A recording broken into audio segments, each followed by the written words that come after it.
పురాతనమైనటువంటి కట్టడాలు కానీ, పురాతనమైనటువంటి అంటే ఆ నదీ ప్రవాహాలు కానీ, ఏవైనా సరే మన చరిత్రను మోసుకొని వస్తూ ఉంటాయి.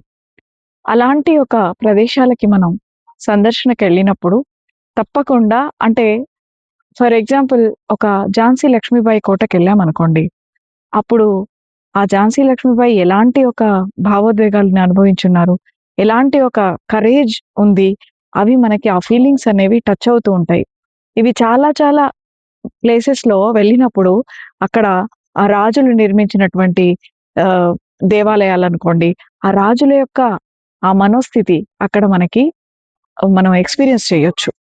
అలా పురాతనమైనటువంటి ప్లేసెస్‌కి వెళ్ళినప్పుడు మన యొక్క సనాతనమైన సాంప్రదాయాలు, మన యొక్క సనాతనమైనటువంటి ధైర్య శక్తులు మన లోపల మనకు తెలియకుండానే నిండిపోతాయి.